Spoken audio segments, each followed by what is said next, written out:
becoming an adult, I have learned a lot. I've learned how to process just different things and, trying to really grow up and be healthy and healed of all things. So, I've learned a lot over the years, and I would say within this last year to year and a half, I did a lot of soul searching and really spending a lot of quality time with God and just making sure that I'm whole and that I am free and definitely living in a liberty place, being liberated. And so it's just been awesome. Hello, friends. I am so Wow. excited for episode number 26 of She Thought She Could, So She Did podcast.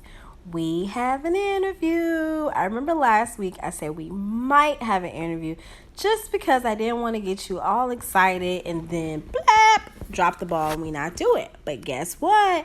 We have an interview, and this is one I have been waiting for over a month and a half, maybe.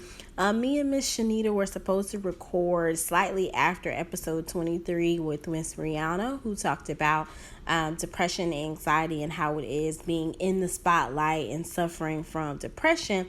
And in continuation of that mental health series, Miss Jackson was supposed to come directly after her, but life happened, but guess what? She's here. So I am excited to share with you the very engaging and transparent interview with Miss Jackson and I. She is originally from Orlando. Wow, whoa. Orlando, Florida, and she currently lives in Fayetteville, North Carolina, which isn't too far from me in South Carolina. So I hope that we can take this relationship from the virtual space to the face-to-face space.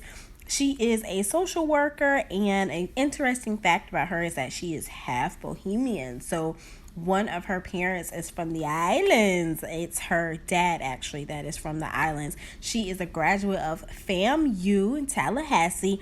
She enjoys reading, traveling, spending time with her mentees. She really loves mentoring. That is something that we have in common because I don't know where I would be without my mentees. They really help me in life to just keep pushing forward and to keep striving for my goals.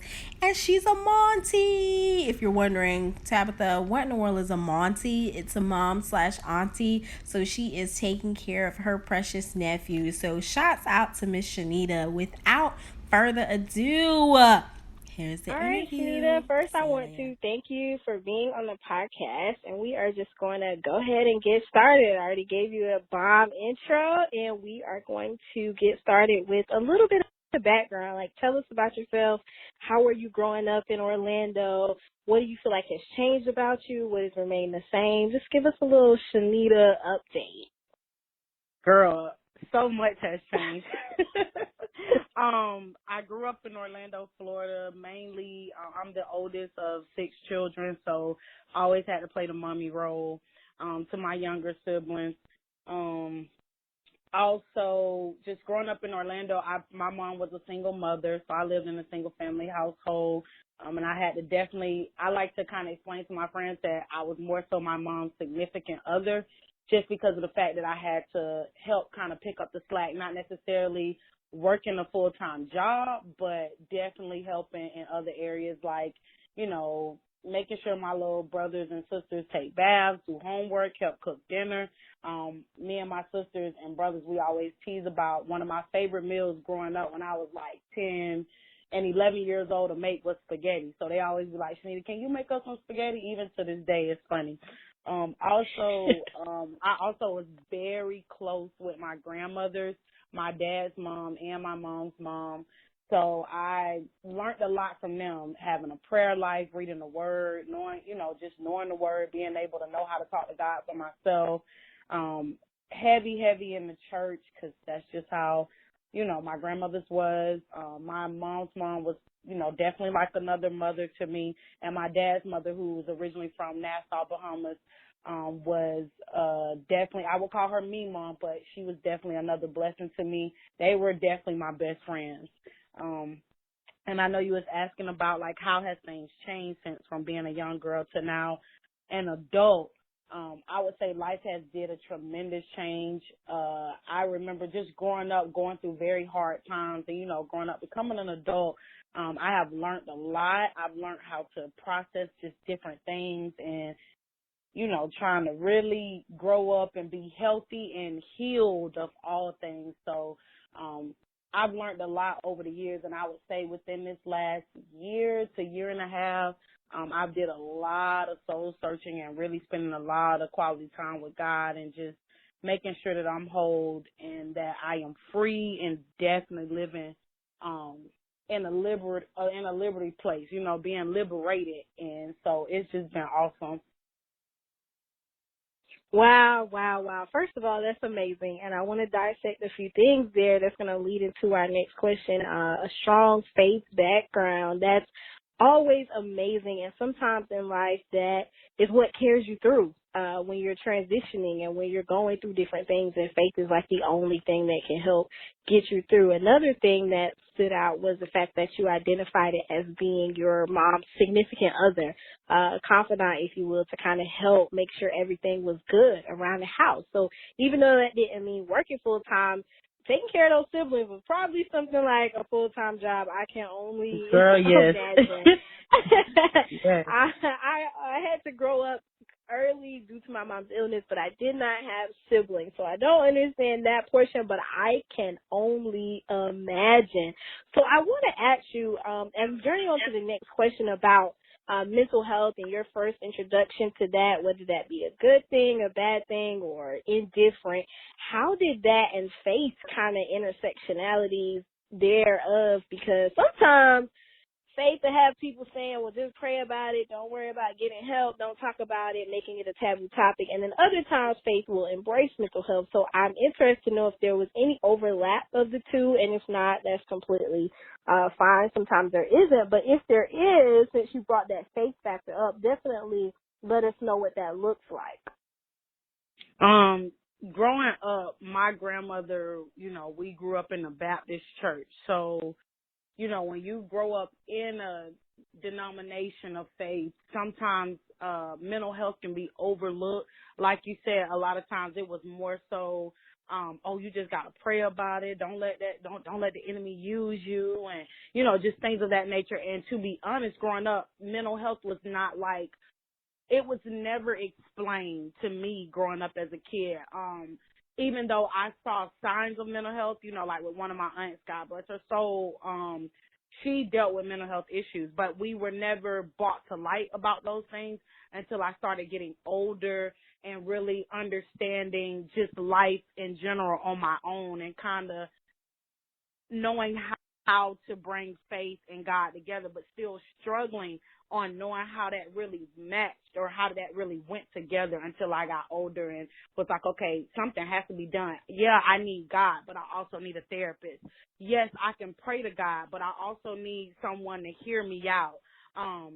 So it was definitely a lot of imbalances growing up and my first real introduction to mental health. And then maybe when I was about 24 or 23, 24, is when I really got hit with what is mental health? How do I really deal with this, or am I dealing with it, or, what do you call it? Is when I had my first mental breakdown. We had a real, kind of hectic something go on with my mother that was real crazy. She actually went to prison, and I just didn't know how to deal. And I'm like, I don't know what to do. I got all these siblings. I don't know what to do, God. And, at that time, I had just went back to school because I took a break from school, and I had just went back to school, and I had like a mental breakdown, and I was like, I need help, and I don't know who to call. And I ended up reaching out to a therapist and really embracing that moment because it was a very teachable moment. And I take that back. That I wasn't in school, actually. I had just graduated college, and I was working my first real job with the state. And I went from there, and it helped me. My therapist helped me through a lot during that time. Wow. Much respect to you for being able to identify that something's wrong. Maybe not knowing what is wrong, maybe not knowing how to even get through the jigsaw puzzle of all of the dynamics that come along with the mental breakdown, but knowing that something is wrong, and yes, my faith is great. Yes, I'm praying, I need God, but I need therapy. Brown girls need help too. Like, I just, Right. so much respect for you with that. And then piggybacking to something you said in that first introduction piece of healing and becoming whole, that is something that, as a culture, sometimes we skip over that. We think that being broken is the norm and that it's just okay to walk around bitter black woman, or all types of stereotypical things that happen to us just simply because we don't choose to be whole and practice wholeness. So I'm going to continue to ask, in your life as a social worker, do you see a lot of situations where mental health is kind of overlooked, well-being isn't talked about, and maybe that being the reason why a lot of situations that are somewhat negative happen to people? I would have to say definitely. Being in child welfare, the start of my career, and also working in the hospital as a social worker as of right now, I see a lot of mental health issues just being neglected, and not just from, an African American perspective, but definitely just all genres of life, like all cultures. And you have some cultures that don't, they face maybe something and they just like, oh, we don't identify with that. We're not claiming that. I'm not, we're ignoring we're ignoring all the signs. And that sometimes that can just be like, man, that's my opportunity to really jump in there as a social worker and be like, hey, and just as a person understanding and knowing like, hey, I've been through life. I know life has happened, and I know it's just not about life. Sometimes it's just really something that's off that you can't put your finger on, or you want to cover up and hide because you think that everybody's going to think, oh, I'm crazy. And honestly, it ain't about being crazy. It's about getting help, making sure that your balances, everything is have a balance. You know what I mean? Chemical balances too, because mental health have something to do with that as well. So just getting that help, is definitely important. Wow. Yeah, there's definitely an imbalance when someone is feeling some way that they should not feel. And when we see imbalances in our physical health, we're all ready to go to the doctor. If we cough or we sneeze or something is wrong with our knee, we're so ready to go to that doctor for that physical imbalance. But when something is wrong with our mind, we often neglect to take care of it and thinking that it's just going to kind of brush away. So thank you for kind of highlighting how you see that in your day-to-day with your career. And now I'm going to dig just a little bit deeper and you can feel free to drive over to South Carolina and beat me up if you want to. No. What is good. We're clear. Good. So what impact does mental health have on your personal life currently? I would say, even though I didn't understand, like I said, if we backtrack from kind of the beginning of the conversation, I didn't understand what mental health was. So as I began to really grow up and really, try to learn about myself and different events that happened in my life that, made me feel some type of way or have some type of imbalance, I can say that there were points in my life, even as an adult right now, that I will have my moments where I deal with some form of depression. And so not just that, learning how to really overcome those things and just dealing with, because when I was younger, I dealt with a lot of low self-esteem at a very early age.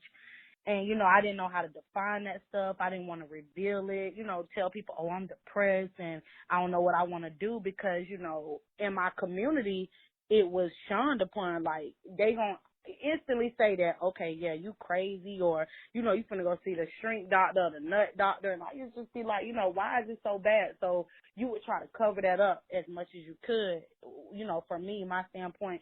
But I also, I'm in a relationship with someone that deal with mental health as well. And it has taught me a lot, girl. It has taught me a lot. and not in a bad way. It has been, it has been really good, really liberating. Sometimes when I think that he should spaz out or be a certain type of way because he deal with mental health issues, he don't even like have that vibe, girl. It'd be like, sometimes I'd be like, well, am I the one that's, here wilding out? Right, is it me and not him? Because, but just understanding, like, what depression, kind of understanding what depression is all about, looking at the bigger picture. And sometimes I can be an overthinker, girl, so sometimes I can just be like, oh, in my mind, I'm thinking about the conversation I need to have with him, and I'm processing it way too much. And then we had that conversation. It's like, okay, you could have came to me, right? And I just be like, oh, okay. Okay, I didn't know. Right. But very great communicator. But like I said, it's very important to just have that open line of communication, no matter where you think somebody may or may not be. And I mean, he deals with it very well. And I don't look at it as like, as this crutch, because he don't make it a crutch. He just has his moments to where it's like, okay, babe, I need a moment. I need a little space. Okay, cool. Yeah. I get that. I understand that. And I don't look at it as if, you're just pushing me away. Because for the beginning of our relationship, I used to be like, okay, you pushing me away. You don't like to be around me. You don't want to be with me. And I think a lot of that stemmed from things that I was dealing with from a kid, because my dad is actually from the Bahamas, and he was deported when I was 2 years old. So my biological father did not raise me. And a lot of that just stemmed from me feeling like he don't want me like my father may or may have not wanted me. And that wasn't even the case. You know what I mean? So just kind of understanding your triggers and things is very important. Yes, so important. And then being able to identify, you talked about wholeness and you talked about just becoming that whole person. And I see that exuding in this conversation as you're talking about healing yourself from thinking that your father didn't want you, and seeing how that some of those things may have triggered how you responded to your boyfriend in your current relationship. So even being able to see those things is so, so critical, because there are several times that we will take those wounds from the past and just reopen them for any given reason, even if it doesn't align with the current situation. So I definitely respect you for being able to identify that and then also sharing that with us. Thank you. I guess I'm not going to get beat up because you are sharing the gems. I'm loving it. I am so excited, and I just am grateful for the fact that you were even patient with me. I talked about a little bit in the introduction how we've been trying to schedule this for months and months. Right. And I was just having issue after issue and upside down life over here in South Carolina, but saw it through and took some time to myself before I even tried to jump back in the notion of things. And I'm so glad that I did that. I feel so refreshed. So, all right, last question. What advice, if any, would you give people who feel like mental health isn't important, to those folks who realize and recognize that something is wrong, but they just feel like it'll get better, it'll be all right, and it's no need for me to see what's wrong with me and up there in the head? I would definitely say get help. That's definitely go out there, talk to somebody, take that time to really get to know who you are. I mean, have an open mind first. You need to have an open mind to be willing to receive, because if you're not willing to receive and you're closed-minded, and you got your hand closed, you definitely can't receive nothing. So you want to have an open hand, open mind to get that help and be okay with saying, okay, I want to be better. How can I get better? Become more educated, because it's so important. Where you lack knowledge, you are going to be in the clouds. You ain't going to know what's going on. So definitely get educated. Keep an open mind. Definitely get that support system around you, and just get the help that's needed. Wow. Thank you, thank you, thank you so much. Thank you for the advice. Thank you for your openness, and thank you for being willing to share. I really do think that along with all of the other coping mechanisms, being able to hear people's stories and people's transparency of everyday humans who either deal with something themselves, know people who have dealt with something, just being able to wrap your head around the fact that anyone, sometimes I think everyone has some sort of mental imbalance, Right. and if we bring it to light and stop making it be such a taboo topic, it will be so much easier for us to heal as a nation, to heal as a culture, just to heal as a people, because we are now embracing it just as we do the common cold. As the analogy I made earlier, people will run to the doctor for the sniffles, but Right. if you are feeling down and laying in the bed 3 and 4 and 5 days back to back, just thinking, oh, I'll get over it. No, Right. let's figure out what's wrong. Or, being able to, like you said, you grew up, it was a single family home, you saw some struggles, you had to help with your siblings. Even identifying that things like that even happen. Sometimes when things happen in our childhood growing up, we just think, oh, that's the norm. I'm okay. I'm over it. I'm grown up now. I was able to finish school. I got my job. I'm good. Right. Yeah, No, you're girl, good, break but those you cycles. okay, break the cycles and break down what happened so that you don't transition those cycles on and on and on. Generational curses. We are not trying to keep those going. We're trying to build generational wealth and wellness, Right. not curses. Right, girl. Definitely. Listen. Well, I just want to thank you for your time, and I am so Most excited to definitely. share this interview with the world. Have a great one. You too. Thank you so much. Have a good one. Wow, friends. First of all, I want to thank you all for allowing me to let this platform be as transparent as possible, for allowing me to bring you guests and to talk about things that aren't always talked about, to challenge the unchallenged, to talk about the taboo, and to just dive into deep waters. Let's just recap some of the nuggets and clap to Miss Shanita for the transparency, talking about growing up in a single parent home and having to help take care of her siblings, talking about how her situation with her father was plaguing her in such a way that she thinks she was bringing that negative energy into her relationship. So she took some time to quote unquote check herself and get herself together so that she would not ruin something great over past issues. Talking about becoming whole, becoming a full person, not allowing the things of the past to ruin our futures, not allowing the struggles and the hard times to just hang over like a dark cloud, but to embrace the past and to be okay with what has happened. Did y'all hear Google back there tripping?